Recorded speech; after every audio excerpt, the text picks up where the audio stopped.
कोकणातली ती रात्र नेहमीपेक्षा जास्त भयानक होती. बाहेर कोसळणारा मुसळधार पावसाचा आवाज आणि सोसाट्याचा वारा खिडकींच्या काचांवर आदळत होता.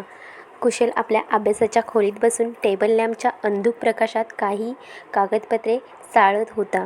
अवघ्या 2 दिवसापूर्वीच त्याचे आजोबा रामचंद्र पंत यांचे अचानक निधन झाले होते. डॉक्टरांच्या मते तो हृदयविकाराचा झटका होता. पण कुशलच्या मनाला हे पटत नव्हते, कारण मृत्यूपूर्वी आजोबांच्या चेहऱ्यावर कमालीची भीती दिसत होती. कुशल, अरे रात्रीचे 2 वाजले, अजून झोपला नाहीस? त्याची आई दारात उभी राहून म्हणाली. तिच्या आवाजात थकवा आणि दुःख स्पष्ट जाणवत होते. नाही आई, झोप येत नाही. आजोबांच्या खोलीतल्या या काही जुन्या वस्तू पाहत होतो. कुशलने समोर ठेवलेली लाकडी पेटीकडे बोट दाखवत म्हटले. ही तीच पेटी होती जी आजोबा नेहमी आपल्या जीवापाड जपायचे आणि कोणालाही हात लावून देत नव्हते. त्यांच्या आठवणीमध्ये स्वतःला त्रास करून घेऊ नकोस बाळा, लवकर झोप, एवढे बोलून आई निघून गेली. कुशलने पुन्हा एकदा त्या पेटीकडे पाहिले. पेटीला मोडी लिपीत काहीतरी अक्षरे कोरली होती. कुशल स्वतः इतिहास संशोधक असल्यामुळे त्याला मोडी लिपी चांगली अवगत होती. त्याने पेटीचे कुलूप उघडले. आत काही जुनी नाणी, 1-2 जुनी पुस्तके आणि सर्वात खाली कपड्यात गुंडळलेली एक रोजनिशी होती. कुशलने ती रोजनिशी हातात घेतली. तिची पाने पिवळी पडली होती आणि संशयास्पद वास येत होता. त्याने रोजनिशी उघडली आणि पाने उलटायला सुरुवात केली. सुरुवातीला आजोबांनी त्यांच्या तरुणपणातील काही सामान्य गोष्टी लिहिल्या होत्या, पण जसजशी पाने पुढे सरकली तसतशी अक्षरे विस्कळीत आणि थरथरत्या हाताने लिहिल्यासारखी वाटू लागली. शेवटच्या पानावर कुशलची नजर खिळली. तिथे लाल शाईने मोडी लिपीत काहीतरी लिहिले होते. कुशलचे डोळे बारीक करून ते वाचण्याचा प्रयत्न केला. नीलावंती जिवंत आहे. ती कालभैरव वाड्यात कोंडली आहे. प्राण्यांचे ते भयानक आवाज मला झोपू देत नाहीत. तो ग्रंथ शापित आहे. चुकूनही तिथे जाऊ नकोस. कुशल, तो माझ्याही मार्गावर येईल. नीलावंती, कालभैरव वाडा. कुशलच्या तोंडून नकळत हे शब्द बाहेर पडले. त्याच्या पाठीवरून एक थंड शिरशिरी धावून गेली. नीलावंती ग्रंथाबद्दल त्याने ऐकले होते. असा एक प्राचीन रहस्यमयी ग्रंथ जो वाचणाऱ्याला प्राण्यांची भाषा समजते आणि त्याचा गैरवापर करणाऱ्याला वेळ लागते किंवा त्याचा जीव घेतो. अचानक रोजनिशीच्या मागच्या कप्प्यातून एक घडी केलेला जुना कागद खाली पडला. कुशलने तो उचलून उघडला. तो काळगावाच्या घनदाट जंगलात असलेल्या कालभैरव वाड्याचा जुना नकाशा होता. तेवढ्यात कुशलच्या खोलीच्या खिडकीवर जोरात काहीतरी आदळले. कुशल दचकला. त्याने खिडकीबाहेर पाहिले. विजेच्या लख्ख प्रकाशात त्याच्या खिडकीच्या काचेवर एक मोठा काळा घुबड बसलेला दिसला. त्याचे ते चकचकीत पिवळे डोळे थेट कुशलच्या डोळ्यात पाहत होते. घुबडाने एक विचित्र आणि भीतीदायक आवाज काढला. कुशलच्या कानात तो आवाज घुमला. पण आश्चर्याची गोष्ट म्हणजे कुशलला असे वाटले की तो केवळ आवाज नव्हता, तो जणू एक इशारा होता. मला तिथे जावेच लागेल. आजोबांच्या मृत्यूचे रहस्य या वाड्यातच दडलेले आहे. कुशलने मनाशी पक्का निश्चय केला आणि नकाशा खिशात ठेवला. एसटी स्टँडवरून सुटलेली जुनी बस जेव्हा कुशलला कालगावाच्या जंगलाच्या वळणावर सोडून निघून गेली तेव्हा संध्याकाळचे 5:30 वाजले होते. पण आभाळात भरून आलेल्या काळकुट्ट ढगामुळे तिथे आधीच रात्रीसारखा अंधार झाला होता. सभोवताली फक्त घनदाट झाडी असलेला ओला सुका कचरा आणि पावसाचा मंद सुवास होता. कुशलच्या पाठीवरची बॅग नीट केली आणि आजोबांच्या नकाशाच्या मदतीने जंगलातील पायवाटेने पुढे चालू लागला. पाऊण तासाच्या पायी प्रवासानंतर झाडाच्या मागे एक अवाढव्य काळी सावली दिसली. तो कालभैरव वाडा होता. वाड्याचे मुख्य प्रवेशद्वार प्रचंड मोठे आणि लाकडी होते, ज्यावर गंजलेले लोखंडी खिळे ठोकले होते. वाड्याच्या भिंतीवर शेवाळ उगले होते आणि जागोजागी तडे गेले होते. तिथे पोहोचताच कुशलला जाणवले की तिथली हवा नेहमीपेक्षा जास्त थंड आणि जाड होती. कुशलने पुढे जाऊन दरवाजाचा लोखंडी कडा वाजवला. खटखट खटखट. तो आवाज संपूर्ण जंगलात घुमला, पण आतून काहीच प्रतिसाद आला नाही. कुशलने हळूच दरवाजाला धक्का दिला तसा दरवाजा आवाज करत उघडला. कोणी आहे का? कुशलने आत पाऊल टाकत विचारले. वाड्याचा मुख्य चौक पूर्णपणे रिकामा होता. समोरच एक जुना जिना वरच्या मजल्यावर जात होता. अचानक मागून एक खरजातीत थरथरणारा आवाज आला. कोण रे तिकडे? यावेळी इथे काय काम आहे? कुशल दचकून मागे फिरला. समोर हातामध्ये कंदील घेतलेला एक म्हातारा माणूस उभा होता. त्याचे केस पांढरे झाले होते, पाठीला बाक आला होता आणि त्याचे डोळे खूप तीक्ष्ण होते. मी कुशल, रामचंद्र पंतांचा नातू. मी मुंबईहून आलोय. कुशलने स्वतःची ओळख करून दिली. ते नाव ऐकताच त्या म्हाताऱ्याच्या चेहऱ्यावरचे भाव बदलले. त्याच्या हातातील कंदील किंचित हललं. पंतांचा नातू? पण पंत तर आणि त्यांनी तुला इथे कशाला पाठवलं? माझं नाव सखाराम. मी या वाड्याचा रखवालदार आहे. आजोबा आता या जगात नाहीत सखाराम काका. 2 दिवसापूर्वीच त्यांचा मृत्यू झाला. त्यांच्या वस्तू पाहत असताना मला या वाड्याचा नकाशा सापडला म्हणून मी काल गावात आलो, कुशल म्हणाला. सखारामने वरपासून खालपर्यंत निरखून पाहिले. मग तो गंभीर आवाजात म्हणाला, पंत गेले? शेवटी त्या शापाने त्यांचा बळी घेतलाच तर. कुशल बाबा, तू खूप मोठी चूक केलीस इथे येऊन. हा वाडा शापित आहे. हा वाडा माणसांसाठी नाही आहे. शापित म्हणजे नक्की काय? आणि आजोबांचा या वाड्याशी काय संबंध होता? कुशलने लागोपाठ प्रश्न विचारले. सखारामने एक दीर्घ श्वास घेतला आणि म्हणाला, ते मी तुला उद्या सांगेन. आजची रात्र खूप कठीण आहे. पाऊस वाढतोय. तू वरच्या मजल्यावरील पहिल्या खोलीत थांब. पण एक गोष्ट लक्षात ठेव. सखाराम कुशलच्या अगदी जवळ आला आणि त्याचा आवाज एकदम बारीक झाला. रात्री कितीही विचित्र आवाज आले तरी खोलीचा दरवाजा उघडू नकोस आणि खिडकीबाहेर तर चुकूनही पाहू नकोस. कुशल काही बोलणार तेवढ्यातच वाड्याच्या छतावरून शेकडो वटवाघुळे एकदम ओरडत बाहेर उडाली. सखाराम कंदील घेऊन आपल्या खोलीकडे निघून गेला. कुशल जड पावलांनी वरच्या खोलीकडे जाऊ लागला. सखारामचे वागणे अत्यंत संशयास्पद होते. कुशलच्या मनात शंका आली. सखाराम आजोबाबद्दल काहीतरी लपवतोय. आजोबांच्या मृत्यूमागे याचाच तर हात नसेल? त्या रात्री खोलीत आडवे झाल्यावर कुशलला झोप येत नव्हती. रात्रीचे ठीक 12 वाजले आणि अचानक वाड्याच्या मागच्या बाजूने प्राण्यांचे विचित्र रडण्याचे आणि ओरडण्याचे आवाज येऊ लागले. ते आवाज पाळीव प्राण्यांचे नव्हते. ते जणू काही संवादासारखे वाटत होते. रात्रीचे 1:30 वाजला होता. वाड्याच्या मागून येणाऱ्या प्राण्यांचे आवाज आता अधिकच स्पष्ट झाले आणि भयानक झाले. घुबडांचे सुस्कारणे आणि लांडग्यांचे रडणे ऐकून कोणाचाही थरकाप उडाला असता. कुशल खोलीत पडल्या पडल्या अस्वस्थ होत होता. सखारामने खिडकीबाहेर न पाहण्याची चेतावणी दिली होती, पण कुशलचे कुतूहल त्याला शांत बसू देत नव्हते. तो हळूच उठला आणि खिडकीपाशी गेला. खिडकीच्या फटीतून त्याने बाहेर वाड्याच्या मागच्या अंगणात पाहिले. पावसाच्या संत धारा सुरूच होती, पण त्या अंधारात एक अंधुक पिवळा प्रकाश हलताना दिसला. तो प्रकाश सखारामच्या हातातील कंदिलाचा होता. सखाराम पाठीवर एक मोठी गोण घेऊन जंगलाच्या दिशेने जात होता. सखाराम काका, या भरपावसात रात्रीच्या वेळी जंगलात कुठे चाललेत? आणि त्या गोणीत काय आहे? कुशलच्या मनात शंकेची पाल चुकचुकली. आजोबांच्या मृत्यूचे रहस्य शोधायचे असेल तर सखारामचा पाठलाग करणे गरजेचे होते. कुशलने अंगावरचा रेनकोट चढवला, मोबाईलची टॉर्च घेतली आणि तो गुपचूप खोलीबाहेर पडला. वाड्याचा दरवाजा हळूच उघडला आणि सखारामच्या मागून दाट जंगलात शिरला. सखारामचा वयाने मोठा असला तरी जंगलातील पायवाटावरून खूप वेगाने चालत होता. अंदाजे 20 मिनिटं चालल्यानंतर सखाराम जंगलाच्या मध्यभागी असलेल्या एका जुन्या पडक्या कालभैरव मंदिरापाशी येऊन थांबला. कुशल एका मोठ्या झाडाच्या आडोशाला लपला आणि तिथून पाहू लागला. मंदिराच्या गाभाऱ्यात आधीच 2 मशाली जळत होत्या. तिथे लाल कपडे घातलेला, अंगाला राख फासलेला एक माणूस बसला होता. त्याच्या गळ्यात कवट्याची माळ होती आणि डोळे लाल भडक होते. तो गावातील तांत्रिक भैरवनाथ होता. सखारामने पाठीवरची गोण खाली ठेवली आणि भैरवनाथ समोर हात जोडून उभा राहिला. भैरवनाथ महाराज, तुम्ही सांगितल्याप्रमाणे मी काम केले आहे, पण एक अडचण आली आहे, सखाराम घाबरलेल्या आवाजात म्हणाला. काय अडचण आहे सखाराम? रामचंद्र पंतांचा तो ग्रंथ हस्तगत करण्याच्या मार्गावर कोणतीही अडचण मला नको आहे. भैरवनाथचा आवाज अत्यंत क्रूर होता. झाडामागे लपलेल्या कुशलने आजोबांचे नाव ऐकताच आपले कान टवकारले. महाराज पंतांचा नातू कुशल आजच वाड्यात आला आहे. तो मुंबईहून आलाय आणि त्याच्याकडे आजोबांची जुनी पेटी आहे. मला वाटते त्याला काहीतरी सुगावा लागलाय, सखारामने सांगितले. भैरवनाथ मोठ्याने हसला. त्याचे अघोरी हास्य ऐकून जंगलातील पक्षी घाबरून उडाले. घाबरू नकोस सखाराम. तो तरुण इथे स्वतःहून चालत आला आहे तर त्याचे नशीबच त्याला घेऊन आले आहे. निळावंती ग्रंथाचा शेवटचा विधी पूर्ण करण्यासाठी आपल्याला रामचंद्र पंतांच्या रक्ताच्या वासाची गरज होती. कुशलच्या रूपाने आपल्याला तो बळी मिळाला आहे. हे ऐकून कुशलच्या अंगावर काटा आला. त्याला समजले की आजोबांचा मृत्यू नैसर्गिक नव्हता, तर तो या दोघांनी रचलेला कट होता आणि आता त्याचाही जीव धोक्यात होता. अचानक कुशलचा पाय एका सुक्या फांदीवर पडला. कट्ट असा आवाज झाला. कोण आहे तिथे? भैरवनाथने दचकून मशालीच्या प्रकाशात झाडाच्या दिशेने पाहिले.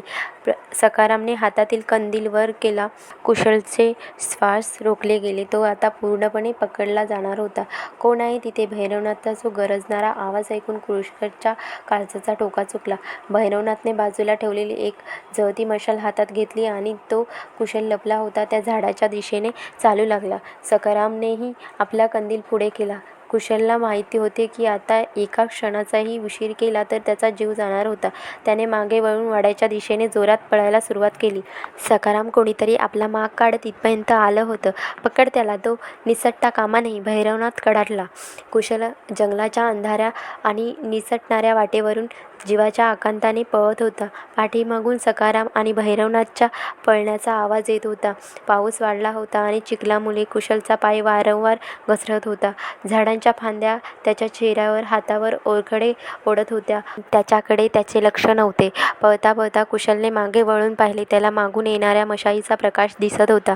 पण त्याहून भयानक गोष्ट म्हणजे जंगलातील काही जंगली कुत्रे आणि लांडगेही त्याच्या मागे धावत असल्यासारखा आवाज येत होता. भैरवनाथने तांत्रिक शक्तीने किंवा त्या शापित निळावंतीच्या प्रभावाने त्या प्राण्यांना कुशलच्या मागे सोडले होते. कुशलचा श्वास फुलला. त्याचे पाय आता थकले होते. पण समोरच कालभैरव वाड्याची अवाढव्य काळी भिंत त्याला दिसली. त्याने ताकदीचा शेवटचा कण एकवटला. वाड्याच्या मुख्य दरवाजातून आत झेप घेतली आणि आतून तो प्रचंड लाकडी दरवाजा जोरात बंद केला. त्याने तातडीने लोखंडी कडा आणि जुनी साखळी लावून दरवाजा घट्ट लॉक केला. 2 मिनिटातच बाहेरून दरवाजावर कुत्र्याच्या ओरखडण्याचा आणि कोणीतरी जोरात धडाधड मारण्याचा आवाज येऊ लागला. कुशल, दरवाजा उघड, तू इथून वाचून जाऊ शकत नाही. बाहेरून भैरवनाथचा क्रूर आवाज येऊ लागला. कुशल दरवाजाला पाठ लावून खाली बसला. त्याचा ऊर वेगाने धडधडत होता. वाड्यात संपूर्ण अंधार होता. बाहेरून पाऊस आणि प्राण्यांचे भयानक आवाज वाड्याच्या भिंतींना हादरवत होते. कुशलला आता समजले की तो बाहेर जाऊ शकत नाही, कारण बाहेर मृत्यू उभा आहे आणि सखारामकडे वाड्याची दुसरी चावी असू शकते. त्यामुळे तो कधीही आत येऊ शकत होता. मला तो निळावंती ग्रंथ शोधायला हवा. आजोबाने रोजनिशीत लिहिले होतं की तो वाड्यातच कुठेतरी कोंडला आहे. जर त्या ग्रंथात प्राण्यांवर नियंत्रण मिळवण्याची ताकद आहे तर कदाचित तोच मला या संकटातून वाचवू शकेल. कुशलने मनात विचार केला. त्याने मोबाईलची टॉर्च चालू केली. प्रकाशाचा एक बारीक झोत वाड्याच्या जुन्या चौकटीत पडला. आता कुशलला या शापित वाड्याच्या गूढ तळघरात उतरायचे होते, जिथे आजोबांचे अंतिम रहस्य दडले होते. दरवाजाबाहेरून येणारे ते भयानक ओरखडे आणि भैरवनाथच्या धमक्यांचे आवाज ऐकून कुशलचे हृदय छाती फोडून बाहेर येईल की काय असे वाटत होते. त्याने हातातील मोबाईलच्या प्रकाशात वाड्याच्या मुख्य चौकटीकडे पाहिले. वाड्याचे खांब आणि जुनी नक्षीकाम केलेली लाकडी आणि त्या अंधुक प्रकाशात एखाद्या राक्षसासारखी भासत होते. अचानक वाड्याच्या वरील मजल्यावर कोणीतरी चालण्याचा आवाज आला. कुशलचे श्वास रोखले गेले. त्याने मान वर करून पाहिले. वरच्या मजल्यावर एक गॅलरीत एक पांढरी सावली चालताना दिसली आणि क्षणार्धात ती गायब झाली. सखाराम आणि भैरवनाथ तर बाहेर होते. मग वाड्याच्या आत या मध्यरात्री कोण होते? कुशलच्या मनात एक नवीनच भीती निर्माण झाली. त्याला आता जाणवू लागले की तो फक्त बाहेरच्या शत्रूंपासून नाही, तर वाड्याच्या आत असलेल्या एका अदृश्य संकटात अडकला आहे. मला शांत राहायला हवे, कुशल स्वतःशीच पुटपुटला.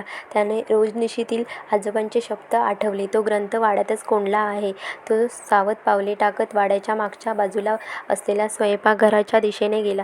रोजनिशीतील नकाशातून तिथे तळघरात जाण्याचा रस्ता होता.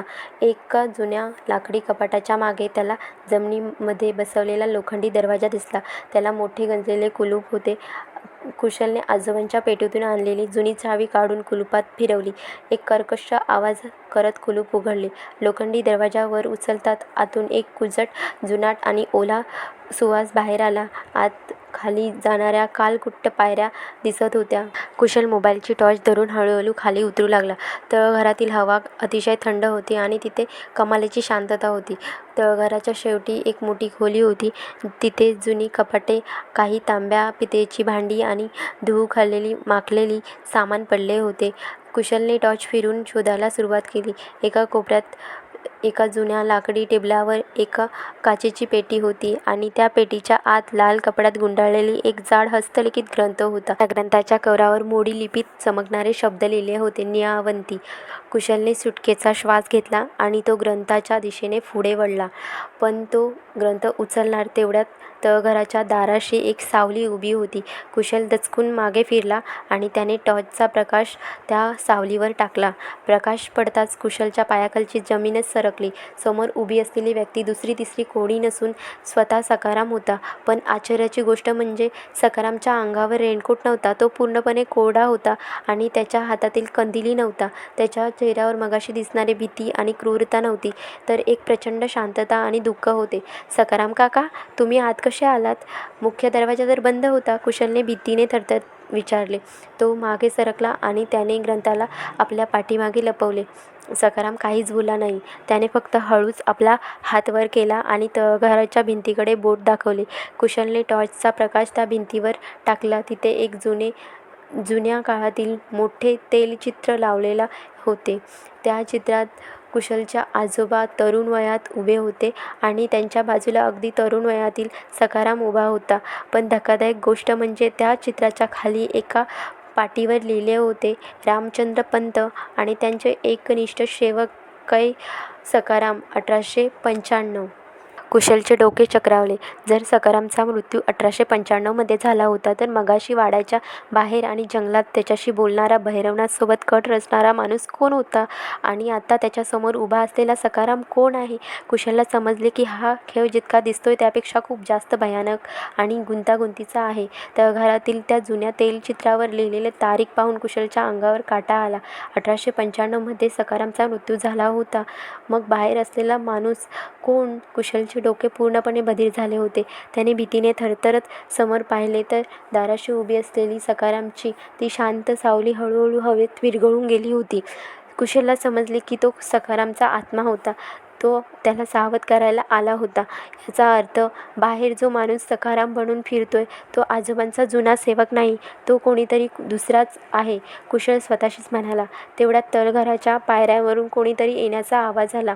कुशलने तातडीने नीलावंती ग्रंथ आपल्या पाठीवरच्या बॅगेत कोंडला आणि टॉर्च बंद करून तो एका मोठ्या लाकडी कपाटाच्या मागे लपला. काळोखात त्याचे स्वतःचे श्वासही त्याला स्पष्ट ऐकू येत होते. पायऱ्यावरून येणाऱ्या आकृत्या खाली आली. तिच्या हातात कंदील होता. तो बाहेर सखाराम बनलेला तोच म्हातारा माणूस होता. पण आता त्याच्या चेहऱ्यावर मगाशी दिसणारा गरीब बिचारा भाव नव्हता. तो सरळ त्या लाकडी टेबलापाशी गेला जिथे काचेची पेटी होती. पेटी रिकामी पाहून तो जोरात ओरडला, नाही, ग्रंथ इथे होता. तो पोरगा ग्रंथ घेऊन कुठेतरी लपलाय. त्याच वेळी जंगलातील तो अघरी तांत्रिक भैरवनाथ देखील तळघरात उतरला. त्याच्या हातात अजूनही ती जळती मशाल होती. मी तुला आधीच सांगितलं होतं भैरव, त्या पोराला कमी समजू नकोस. तो इतिहास संशोधक आहे. त्याला या वाड्याची रचना व्यवस्थित माहीत आहे. लपलेल्या कुशलने कान टवकारले. भैरवनाथने त्या म्हाताऱ्याला भैरव म्हणून हाक मारली होती. तो म्हातारा हसला आणि त्याने आपल्या चेहऱ्याला हात लावला. कुशल कपाटाच्या फटीतून डोळे मोठे करून पाहत होता. त्या म्हाताऱ्याने आपल्या चेहऱ्यावरून एक हुबेहूब दिसणारी रबरी मुखवटा ओढून काढला. मुखवटा निघताच समोर एक तरुण क्रूर चेहऱ्याचा माणूस उभा होता. भैरवनाथ, तुझा हा लहान भाऊ भैरव एवढा कच्चा खिलाडू नाही. त्या म्हाताऱ्या सखारामला 5 वर्षापूर्वीच मी संपवलं आणि त्याचा मुखवटा घालून या वाड्याचा रखवालदार बनलो, जेणेकरून रामचंद्र पंतांवर नजर ठेवता येईल, भैरवने क्रूरपणे हसत सांगितले. हे दोन्ही भाऊ मिळून पिढ्यानपिढ्या या वाड्यावर आणि नियावंती ग्रंथावर डोळा ठेवून होते. त्यांनीच सखारामला मारले आणि आजोबांनाही ब्लॅकमेल करून त्यांचा बळी घेतला. पण आता तो कुशल गेला कुठे? वाड्याचे सगळे दरवाजे बाहेरून बंद आहेत. तो या तळघरातच कुठेतरी दडला असणार. भैरवनाथने मशालीचा प्रकाश कपाटीच्या दिशेने फिरवला. कुशल कपाटाच्या मागे अगदी भिंतीला टेकून उभा राहिला. मशालीचा प्रकाश त्याच्या अगदी जवळून गेला. त्याचा मोबाईल व्हायब्रेट होऊ लागला, पण त्याने वेळीच घट्ट दाबून धरला. भैरवनाथने कपाटाकडे पाहत म्हटले, चल वरच्या खोलीत शोधूया. कदाचित तो ग्रंथ घेऊन वर गेला असावा. इथे वेळ वाया घालवायला नको. ते दोघेही भाऊ तळघरातून बाहेर पडण्यासाठी पायऱ्यांकडे वळले. पण जाता जाता भैरवने तळघराच्या लोखंडी दरवाजाला बाहेरून कडी लावून घेतली. खडक असा आवाज झाला आणि संपूर्ण तळघरात पुन्हा एकदा गडद अंधार अंधार पसरला. तळघराचा लोखंडी दरवाजा बाहेरून बंद झाल्यामुळे कुशल पूर्णपणे अडकला होता. अवतीभोवती पसरलेल्या त्या काळोखात फक्त त्याच्या बॅगेतील निळावंती ग्रंथाचा अंधुक निळा प्रकाश संपूर्ण खोलीत पसरला होता. कुशलने भीतीने थरथरत तो ग्रंथ बॅगेतून बाहेर काढला. तो ग्रंथ जणू काही जिवंत असल्यासारखाच भासत होता. कुशलने त्याचे पहिले पान उलटले. त्याच्यावर मोडी लिपीत जुन्या काळातील इतिहास लिहिलेला होता. कुशल एक इतिहास संशोधक असल्यामुळे त्याने तो इतिहास वाचायला सुरुवात केली. जसजशी पाने उलटत गेली तसतसा वाड्याचा आणि त्याच्या स्वतःच्या कुटुंबाचा एक भयानक इतिहास त्याच्यासमोर उलगडत गेला. आजपासून 125 वर्षापूर्वी म्हणजेच 1895 हा कालभैरव वाडा काळगावाच्या एका श्रीमंत सरदाराचा होता. कुशलचे आजोबा रामचंद्र पंत हे त्या काळी एक तरुण राजवैद्य आणि राजघराण्याचे सल्लागार होते. त्यांच्याकडे नीलावंती हा अत्यंत दुर्मिळ ग्रंथ सुरक्षित ठेवला होता. या ग्रंथात निसर्गाचे आणि प्राण्यांचे असे अनेक गुप्त नियम होते ज्यांच्या मदतीने अशक्य गोष्टी शक्य करता येत होत्या. पण या ग्रंथाचा एक कडक नियम होता. या ग्रंथातील विद्या फक्त लोककल्याणासाठी वापरली जावी. जर कोणी याचा वापर स्वतःच्या स्वार्थासाठी किंवा अघोरी कर्मासाठी केला तर हा ग्रंथ त्या व्यक्तीचे आणि त्याच्या संपूर्ण वंशाचे रक्त पिऊन घेईल. त्या काळी भैरवनाथ आणि भैरव यांचे पंजोबा त्यांनी हा ग्रंथ चोरण्याचा प्रयत्न केला. त्यांनी वाड्याच्या खऱ्या सखारामला, जो पंतांचा एकनिष्ठ सेवक होता, त्यांनी तांत्रिक बळी देऊन त्याला मारून टाकले. जेव्हा ते पंतांना मारायला आले तेव्हा पंतांनी आपल्या रक्ताने त्या ग्रंथाला एका गुप्त मंत्राने कुलूप लावले आणि तो तळघरात गाडून ठेवला. जाताना त्या अघोरी तांत्रिकाने पंतांच्या वंशाचा शाप दिला होता, जोपर्यंत तुमचा वंश स्वतःच्या हाताने हा ग्रंथ उघडून आमच्या स्वाधीन करत नाही तोपर्यंत आमच्या पिढ्या तुमच्या मार्गावर राहतील आणि ज्या दिवशी जो ग्रंथ उघडेल त्या दिवशी रामचंद्र पंतांच्या रक्ताचा शेवटचा थेंब हा वाडा शोषून घेईल. इतिहास वाचून कुशलच्या कपाळावर घामाचे थेंब जमा झाले. त्याला समजले की भैरवनाथ आणि भैरव हे केवळ संपत्तीसाठीच नाहीत तर आपल्या पंजोबांचा जो जुना शाप आणि सूड पूर्ण करण्यासाठी त्याच्या मार्गावर होते. आजोबांनी रोजनिशीत म्हणूनच लिहिले होते की कुशल, तो तुझ्यावर ही मार्गावर येईल. अचानक कुशलचे लक्ष ग्रंथाच्या शेवटच्या पानावर गेले. तिथे आजोबांनी त्यांच्या निधनापूर्वी काही महिन्यापूर्वीच एक ओळ लिहून ठेवली होती. कुशल, जर तू हे वाचत असशील तर लक्षात ठेव, तळघराच्या उजव्या भिंतीमागे एक गुप्त भुयार आहे जे थेट वाड्याबाहेर जंगलात निघते. पण तो ग्रंथ तिथून बाहेर नेता कामा नये.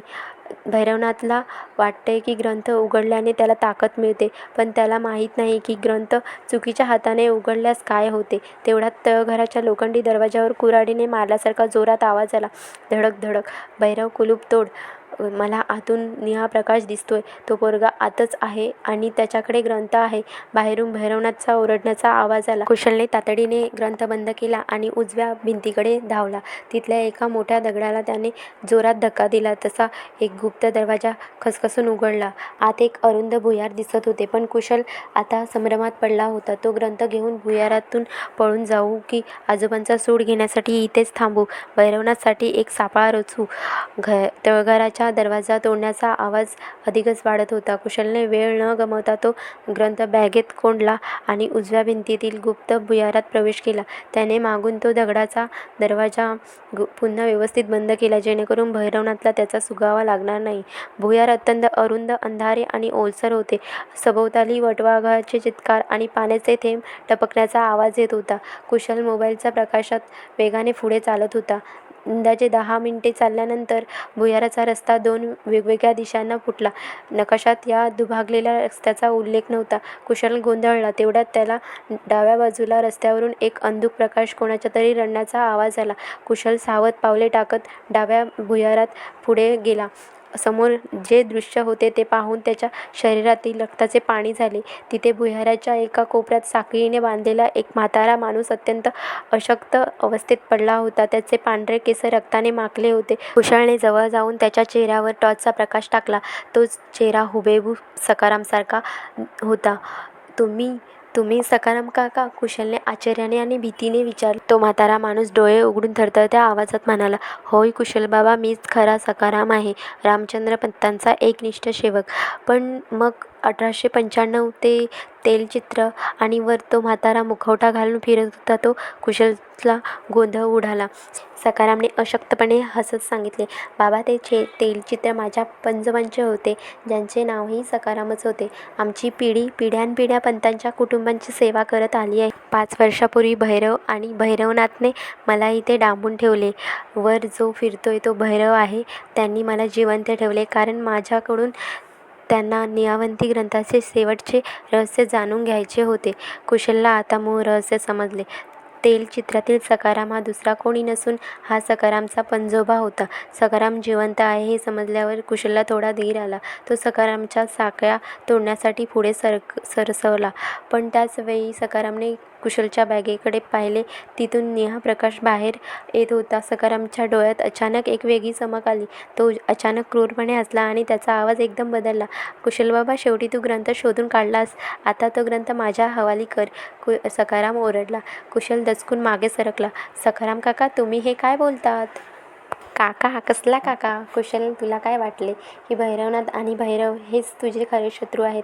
सखाराम साकळ्यांमधून सहज स्वतःला सोडवत उभा राहिला. त्याला प्रत्यक्षात कोणी इथे बांधले नव्हते. ते केवळ एक नाटक होते. सखाराम क्रूरपणे हसला. रामचंद्र पंतांनी माझ्या पंजोबांना कधीच मान दिला नाही. त्यांना नेहमी नोकर म्हणून वागवले. 1895 मध्ये माझ्या पंजोबांनी तांत्रिकांशी हातमिळवणी केली होती. भैरवनाथ आणि भैरव हे तर केवळ माझे प्यादे आहेत. मूळ सूत्रधार तर मीच आहे. तुझ्या आजोबांना ब्लॅकमेल करून मारणारा मीच आहे. कारण ग्रंथाचे कुलूप फक्त पंतांच्या रक्ताच्या वासाने ग्रंथ उघडल्यावर सुटू शकत होते. म्हणून मी तुला इथे येण्यास भाग पाडले. कुशलच्या पायाखालची जमीन सरकली. ज्या सखारामला तो निष्पाप समजत होता तोच या सगळ्या मागचा मास्टर माइंड निघाला. तेवढ्यात भुयाराच्या मागच्या बाजूने धावत भैरवनाथ आणि भैरव तिथे पोचले. त्यांच्या हातात शस्त्रे होती. कुशल आता तिन्ही बाजूनी शत्रूंनी घेरला गेला होता. एकीकडे अघोरी तांत्रिक, दुसरीकडे मुखवटाधारी भैरव आणि समोर पिढ्यानपिढ्या सुडाची आग बाळगून असलेला कपटी सखाराम. कुशल भुयाराच्या मध्यभागी उभा होता. पाठीवर शापित ग्रंथ आणि समोर उभा असलेला मृत्यू. भुयाराच्या त्या कोंदट अंधारात कुशल तिन्ही बाजूने घेरला गेला होता. समोर कपटी सखाराम, डावीकडे अघोरी तांत्रिक भैरवनाथ आणि उजवीकडे क्रूर भैरव उभे होते. त्यांच्या चेहऱ्यावर विजयाचे अघोरी हास्य होते. आता खेळ संपलाय कुशल बाबा. मुखवट्याने तो ग्रंथ माझ्या स्वाधीन कर, नाही तर तुझा बळी द्यायला मला एक क्षणाचाही उशीर लागणार नाही. सखारामने पुढे होत आपला हात पसरला. कुशल मागे सरकला. त्याची पाठ भुयाराच्या खडकाळ भिंतीला टेकली. आता पळायला रस्ता नव्हता. त्याने मनात आजोबांचे स्मरण केले आणि अत्यंत धाडसाने आपल्या बॅगेतून तो चमत्कारी निळावंती ग्रंथ बाहेर काढला. ग्रंथ बाहेर येताच त्याचा निळा प्रकाश संपूर्ण भुयारात लख्ख विजेसारखा चमकला. त्या प्रकाशाच्या तीव्रतेमुळे सखाराम, भैरवनाथ आणि भैरव यांनी आपले डोळे झाकून घेतले. भैरवनाथ, मंत्र वाचायला सुरुवात कर. हाच तो क्षण आहे. सखाराम ओरडला. भैरवनाथने गळ्यातली कवड्याची माळ हातात घेतली आणि अघोरी मंत्राचा उच्चार सुरू केला. पण कुशलने हार मानली नाही. त्याने रोजनिशीतील तो गुप्त नियम आठवला. हा ग्रंथ चुकीच्या हाताने उघडल्यास काय होते? कुशलने एकीकडे ग्रंथाचे मुख्य पान उघडले आणि मोठ्याने म्हणाला, निळावंती माता, जर माझा वंश निष्पाप असेल, तर माझ्या आजोबांचे रक्त शुद्ध असेल, तर निसर्गाचा हा न्याय आज पूर्ण होऊ दे. कुशलने जसा ग्रंथाचा स्पर्श करून तो उघडला तसा एक चमत्कार घडला. ग्रंथाच्या पानामधून निळ्या रंगाचे उज्ज्वल बाहेर पडले. संपूर्ण काळभैरववाडा आणि भुयार भूकंपासारखे हादरू लागले. त्या क्षणी भुयाराच्या छतावरून आणि भिंतीच्या फटीमधून हजारो वटवाघुळे, विषारी साप, विंचू आणि जंगलातील हिंस्र लांडगे तिथल्या गुप्त मार्गातून भुयारात घुसले. पण आश्चर्याची गोष्ट म्हणजे ते प्राणी कुशलला काहीच करत नव्हते. ग्रंथाच्या जादुई प्रभावामुळे कुशलला त्या प्राण्यांचे आवाज स्पष्ट समजायला लागले होते. ते ओरडत नव्हते. ते जणू काही कुशलला सांगत होते, आम्ही तुझ्या रक्षणासाठी आलो आहोत. नाही, हे कसं शक्य आहे? प्राण्यांवर तर माझा अधिकार असायला हवा होता. भैरवनाथ भीतीने ओरडला. कारण त्याने तांत्रिक मंत्र ग्रंथाच्या या अफाट शक्तीसमोर अपुरे पडत होते. ग्रंथाचा निळा प्रकाश आता लाल रंगात बदलला. या ग्रंथात रक्तपिशाचू शाप होता, जो स्वतःच्या स्वार्थासाठी पाहणाऱ्यांना सर्वनाश करण्यासाठी जागृत झाला होता. हजारो वटवाघळांनी आणि विषारी सापांनी एकाच वेळी सखाराम, भैरवनाथ आणि भैरव यांच्यावर हल्ला केला.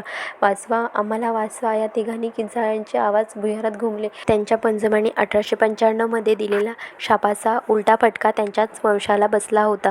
निसर्गाने आणि प्राण्याने त्या तिन्ही पापी जीवांचा आता त्यांच्या कर्मांची शिक्षा दिली. त्या गोंधळात आणि धूमचक्रीत भुयाराचे छत कोसळू लागले. कुशलने तातडीने तो ग्रंथ बंद केला आणि बॅगेत सुरक्षित ठेवला आणि प्राण्यांनी दाखवलेला एक गुप्त मार्गाने तो वेगाने वरच्या दिशेने धावला.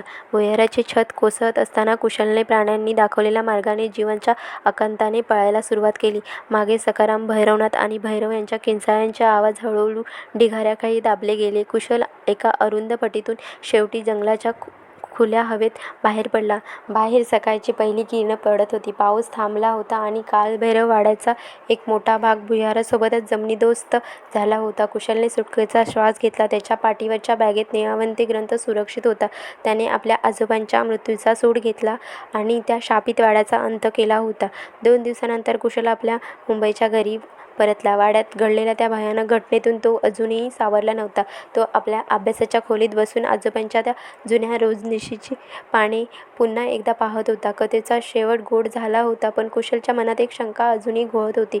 आजोबांना कसं माहीत होतं की मी त्याच दिवशी वाड्यात जाणार आहे आणि त्यांची रोजनिशी शेवटच्या पानावर माझे नाव का लिहिले होते? त्यांनी रोजनिशीचे ते शेवटचे पान अतिशय बारकाईने पाहायला सुरुवात केली. तिथे लाल शाईने लिहिले होते, चुकूनही तिथे जाऊ नकोस कुशल, तो तुझ्याही मार्गावर येईल. कुशलने त्या पानावरील अक्षरांवर हळूच बोटे फिरवली. त्याला जाणवले की त्या पानाच्या मागे आणखीन एक छुपा कप्पा आहे, जो 2 पाने एकत्र करून चिकटवला होता.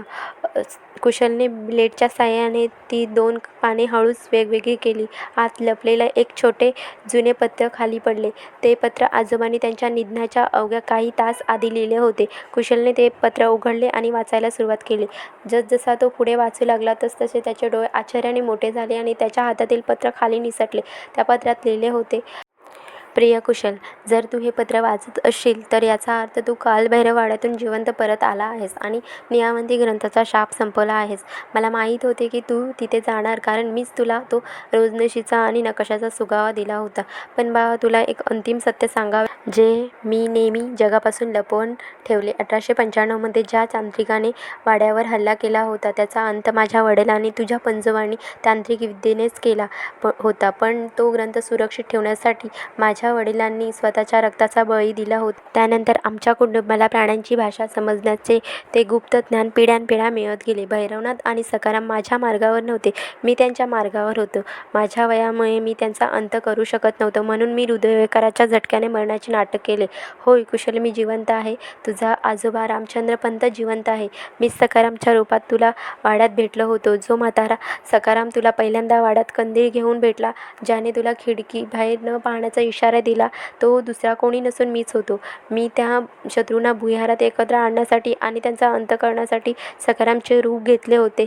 तू जेव्हा जंगलात पाठलाग केलास तेव्हा मंदिरात जो सखाराम होता तो खोटा भैरव होता, पण वाड्यात तुला वाचवणारा सखाराम मीच होतो, तुझा आजोबा. आता ग्रंथ सुरक्षित आहे आणि शत्रूंचा नाश झाला आहे. मी आता हिमालयाच्या दिशेने निघालो आहे. हे गुपित नेहमी गुप्तच ठेव. कुशल स्तब्ध होऊन पत्राकडे पाहत राहिला. कथेचा खरा मास्टरमाइंड तर आजोबाच होते, ज्यांनी आपल्या नातवाच्या शौर्याचा वापर करून 125 वर्षाचा तो शाप आणि शत्रूचा एकाच वेळी नायनाट केला होता. खिडकीबाहेरून पुन्हा एकदा त्याच काळ्या घुबडाचा आवाज आला. कुशलने खिडकीबाहेर पाहिले. घुबडाने मान झुकवून कुशलला जणू काही नमस्कार केला आणि तो आकाशात उडून गेला. कुशलने निळावंती ग्रंथ घेतला, एका सुरक्षित जागी कुलपात बंद केला आणि हसून म्हणाला, काही रहस्ये गुप्त राहिलेलीच बरी.